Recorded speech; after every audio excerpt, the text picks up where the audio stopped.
I do have a bit more of a serious piece to DNS. I'm going to go ahead and explain the concept behind this because it's a little bit hard to catch on if you don't know. So imagine there's a dude who's just going about his life, and he has a soulmate, right, that dies before he gets a chance to meet her. And this soulmate decides to write him a little love poem from beyond the grave. And that's what this is. This is titled Ghost. The angel said no, but I just had to come and see you. December 17th, 2024. That's the day we would have met. You would have kissed me on the first date, something you usually never do because to you that seems trashy because you're so classy, but something about me would have been too much for you. And before getting out of the backseat of my car, you would have needed to hold me, the way gravity needs to hold all things against the earth and curiously taste my nervous smile. 2024 wasn't even too terribly far away, but that depressed banker had one too many drops to drink before trying to drive home from the bar, and now you will never get to meet your soulmate. Even though you'll spend your whole lonely life trying, knowing that kills me so much more than that drunk driver ever did. That's why I had to come back and see you, and just look at you. Pulling that sweater over your head, shivering because you don't turn on the heat in your crappy apartment because it's too expensive. You have no clue of all the things being dead has revealed to me. I can see all the things that would have been meant to be. Like how you would have put a whoopee cushion under the blankets on my side of the bed on our wedding night. Like how 3¼ years later we would have had a daughter with stunning green eyes, which doesn't make any sense because you and I both have brown eyes. She would have insisted on learning to eat with chopsticks at age 7. A bit early, but she would have been quite the overachiever, you see. She would have had her first existential crisis at age 11.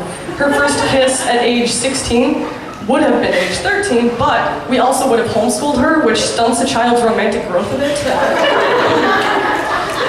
I would have miscarried our second child in the first trimester, and your total quantity of tears shed would have exceeded mine by 2. But our beautiful first daughter would have passed away long after both of us were already gone, so we would have never had to grieve her loss. But now you'll never get to meet that daughter. In fact, you'll never even meet me, but damn am I glad I came back here to see you.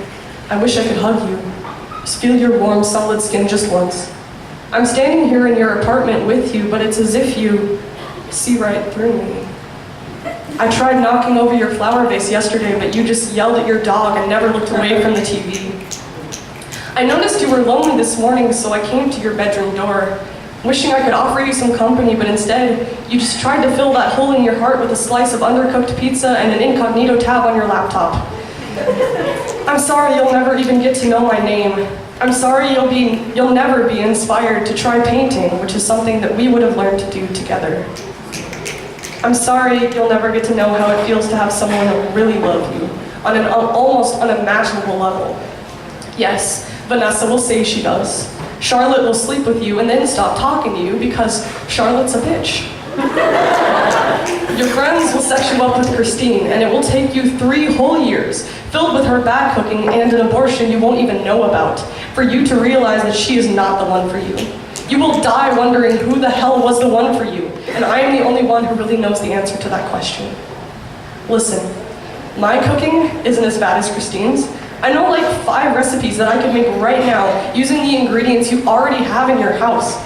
But I can't cook something for you or you would be terrified because like you live alone, so who made that pasta, you know? I'm not even supposed to be here. The angels will be so disappointed in me when they find out what I've done. But darling, I just had to come and see you with my own eyes. And my, you are so devastatingly attractive. I'm sorry things had to be this way, that you will die not believing in happily ever after.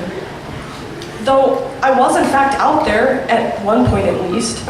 And even up here, I will still watch over you. If you ever pray, I will see it gets tended to in the speediest manner that I can. I'll be your sort of guardian angel.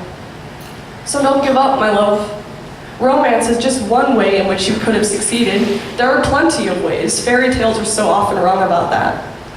You are still destined for greatness, without ever knowing how it feels to cuddle me up under a Mexican blanket on a Sunday night.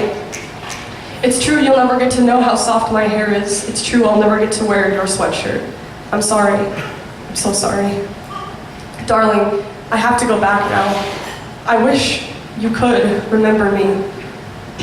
But how can you possibly, since you never even met me? Thank you.